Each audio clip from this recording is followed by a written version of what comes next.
جی اب ہم پنڈی پہنچنے والے ہیں اور اب نیٹ کھلا ہے سارا دن انتظار کرتے رہے. میں نے پہلے جو ویڈیو بنائی تھی وہ ان ٹائم ہی بنائی تھی لیکن آپ کے پاس نیٹ کی وجہ سے نہیں پہنچ سکی. تو اب تازہ ترین بریکنگ نیوز یہ ہے کہ نارووال میں اور قصور میں لاہور میں ان ساری جگہوں پہ مسلم لیگ نون آگے ہے. ہر جگہ کی یہی خبریں آ رہی آگے ہے.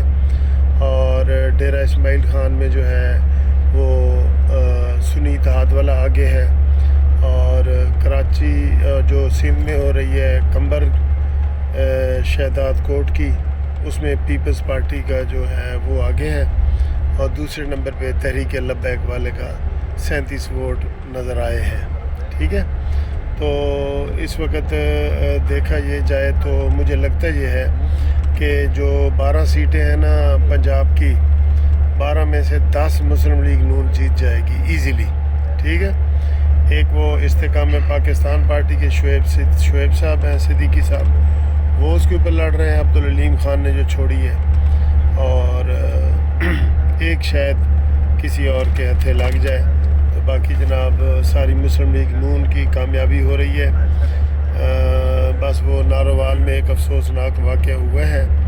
تو باقی جناب آپ کو ساری خبریں ہم بتا رہے ہیں کہ ہر جگہ نون لیگ آگے ہے. لیکن ابھی آپ دیکھیں نا 300 پولنگ سٹیشن ہے, تو ہمارے پاس 10 کا کسی کا رزلٹ ہے, کسی کا 12 کا, تو آگے کچھ بھی ہو سکتا ہے نا, کچھ بھی ہو سکتا ہے. ٹھیک ہے, تو ابتدائی جو رزلٹ آ رہے ہیں پولنگ سٹیشنوں سے, اس میں میں نے بتایا کہ 12 میں سے 11 سیٹوں پہ مسلم لیگ نون آگے ہے ایم پی اے کی.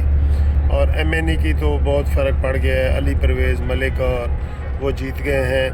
اسی طرح ملک ریاض صاحب جو ہیں وہ جو ایم پی اے کا لڑ رہے ہیں وہ بھی تقریباً جیت رہے ہیں. اور باقی جو آپ کو ہم نے بتایا ہے وہ بالکل لیٹسٹ ہے.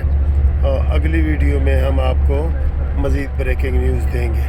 ٹھیک ہے, تو کے پی کے علاوہ ہر جگہ جو گھوڑا ہے, گھوڑا اس کو شکست ہو رہی ہے اور شیر آگے جا رہا ہے. ٹھیک ہے سر, تو یہ ابھی بھی میں بس میں بیٹھا ہوا ہوں, تو آپ کے لیے یہ میں نے ویڈیو بنائی ہے.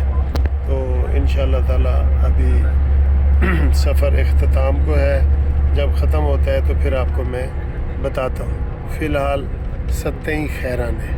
ٹھیک ہے, اللہ حافظ.